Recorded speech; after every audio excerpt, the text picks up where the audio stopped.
নজর রাখবো যে ব্রেকিং খবরের দিকে। সামনেই লোকসভা নির্বাচন এবং লোকসভা নির্বাচনের আগে শহরে টাকার পাহাড় 54 লক্ষ টাকা উদ্ধার করা হয়েছে বড় বাজার সংলগ্ন এলাকায়। আপনাদের জানিয়ে রাখবো লোকসভা ভোটের আগে শহরে উদ্ধার লক্ষাধিক টাকা, 54 লক্ষ টাকা উদ্ধার করা হয়েছে বলে জানা যাচ্ছে। বড়বাজার থানা এলাকা থেকে উদ্ধার করা হয়েছে 54 লক্ষ টাকা। বিষয়ে বিস্তারিত জানাবে রিয়া, রয়েছে আমাদের সঙ্গে টেলিফোন লাইনে। রিয়া, কিভাবে এলো এত টাকা, কি জানা যাচ্ছে ঠিক?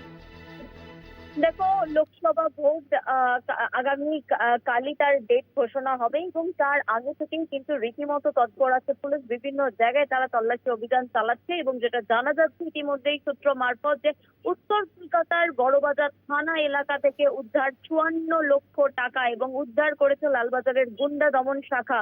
ইতিমধ্যেই কিন্তু সেটা নিয়ে রীতিমতো চাঞ্চল্য ছড়িয়েছে যে এত টাকার পাহাড় এলো কোথা থেকে 54 লক্ষ টাকা। এবং যেমনটা জানা যাচ্ছে যে কোস্টা, বড়বাজার সহ একাধিক জায়গা থেকে দফায় দফায় এই 50 লক্ষ টাকা উদ্ধার করেছে এবং লালবাজারের গুন্ডা দমন শাখা তারা ইতিমধ্যেই 3 জনকে গ্রেপ্তারও করেছে। কারণ এই যে টাকার উৎস কোথা থেকে সেই বিষয় নিয়ে কিন্তু কোনোভাবে স্পষ্ট জানাতে পারেনি পুলিশকে এবং সেই কারণের জন্য এবং কোনো ভ্যালিড ডকুমেন্টসও দিতে পারেনি। সেই কারণের জন্যই কিন্তু গ্রেপ্তার করা হয়েছে 3 জনকে।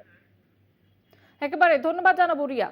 প্রতিনিধি রিয়া মাঝি ছিল আমাদের সঙ্গে টেলিফোন লাইনে। যেমনটা জানা যাচ্ছে যে ভোটের আগে শহরে বিপুল পরিমাণে টাকা উদ্ধার, 54 লক্ষ টাকা উদ্ধার এবং এই ঘটনায় ইতিমধ্যে 3 জনকে গ্রেপ্তার করা হয়েছে। লালবাজারের গুন্ডা দমন শাখা তাদের গ্রেপ্তার করেছে।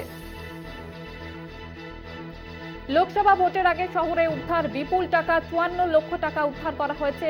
লালবাজারের গুন্ডা দমন শাখা উদ্ধার করেছে এই টাকা এবং 3 জনকে ইতিমধ্যে গ্রেপ্তার করা হয়েছে এই ঘটনায়।